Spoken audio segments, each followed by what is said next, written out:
Hello guys আমাৰ অন্য এটা ভিডিঅ'লৈ স্বাগতম জনাইছো। আজি এটা আসাম টাইপৰ ঘৰৰ ভিডিঅ' আপোনালোকক দেখাম। ভেটি মাৰা আছে, দেখিছেনে ভেটিটো কেনেকুৱা ষ্টাইলত মাৰিছো। কিমান কম খৰচত ভেটিটো মাৰিব পৰা সুবিধা এটা আইডিয়া পাব। এই ভিডিঅ'টো আপোনালোকে প্ৰথম পৰা শেষলৈ চাই থাকিব।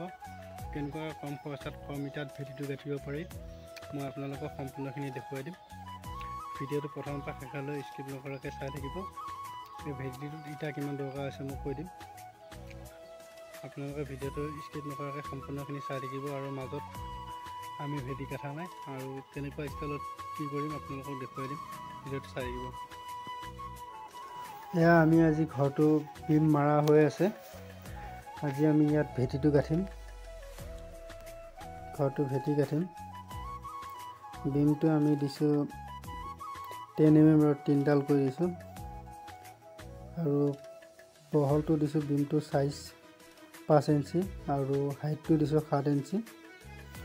ওচৰটো আমি 10 mm ৰডে ব্যৱহাৰ কৰিছোঁ 3ডালকৈ।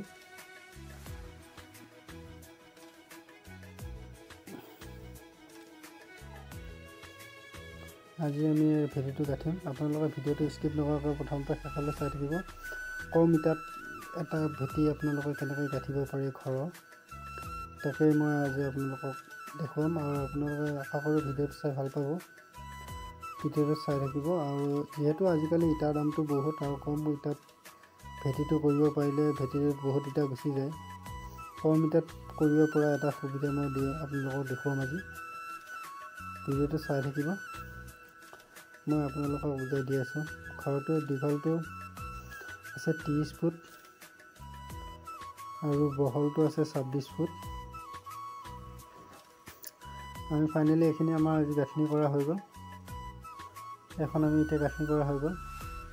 এখনৰ পাছত আমি এইখিনি গাঁঠিলোঁ আৰু মছলা শেষ হ'ল, সেইটো কাৰণে মই ভিডিঅ' কৰি আছোঁ। আপোনালোকক আগবঢ়াই দিবৰ কাৰণে ভিডিঅ'টো কৰি আছোঁ।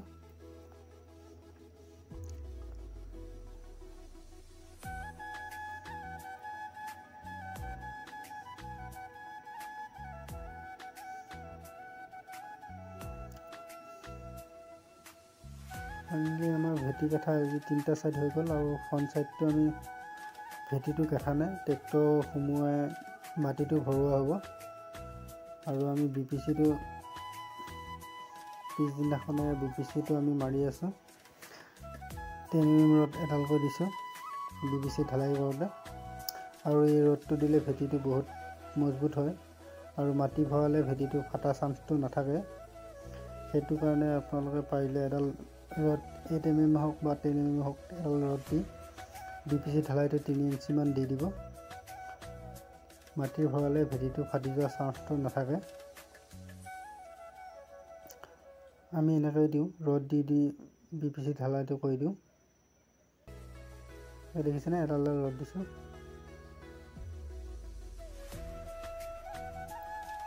এডাল ৰড দিয়া আছে, পোচৰটো 3ডালকৈ দিয়া আছে 3 চিটাৰত 10 mm ৰড।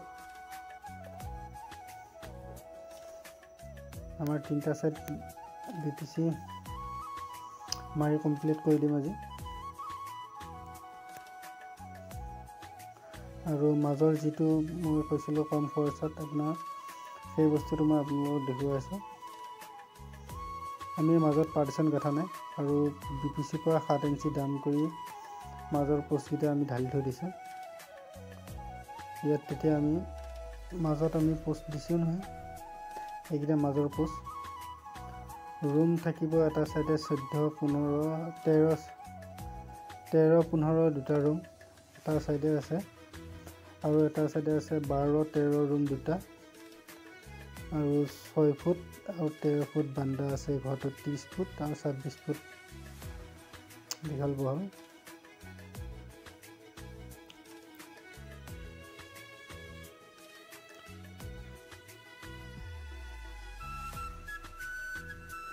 এইটো পোষ্ট দেখিছিলে, আমি এইটো মাজত বিমটো আমি ওপৰত মাৰিম, বিম তলত মৰা নাই।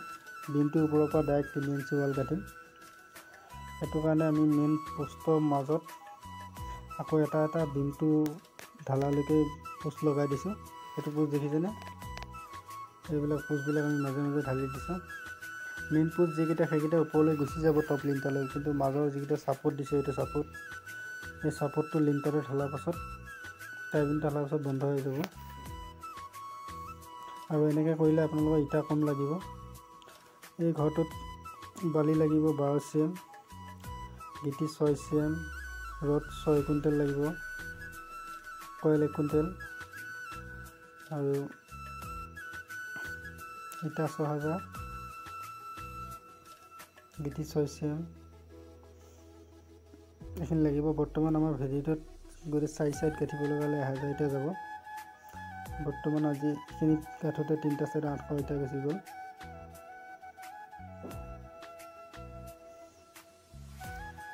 আকৌ এবাৰ কৈছোঁ, মোৰ এই ঘৰটোত মেটেল লাগিব ইটা 6000, ৰড 6 কুইণ্টেল, 8 mm আৰু 10 mm মিলাই, আৰু কইল 1 কুইণ্টেল,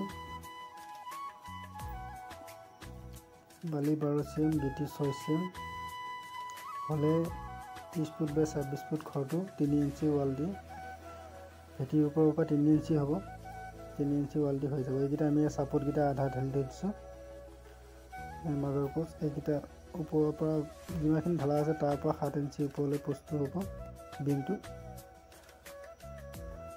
আমি এনেকৈ কৰিলে ভেটিটো গাঁঠিলে আপোনালোকৰ ইটাটো কম লাগিব, যিহেতু আজিকালি ইটাৰ দামটো বেছি, সেইটো কাৰণে আমি এইটো বুদ্ধিতে কৰোঁ।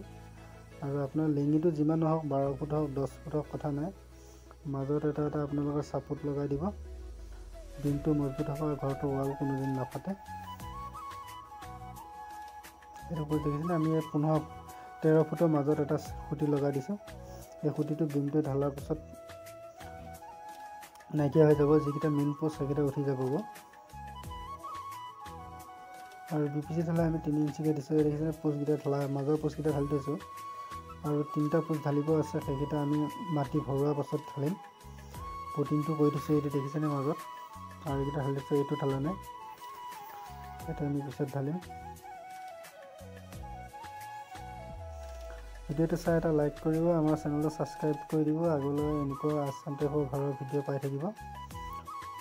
আশা কৰোঁ আপোনালোকৰ ভিডিঅ'টো চাই নিশ্চয় ভাল পালে।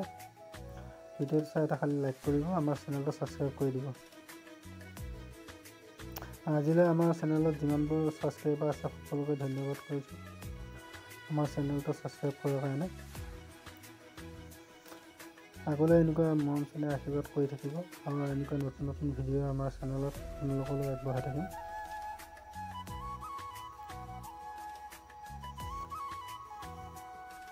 এইটো ভিডিঅ' মই 3 দিনৰ মূৰত প্ৰস্তুত কৰি আপোনালোকলৈ আগবঢ়াই দিছোঁ।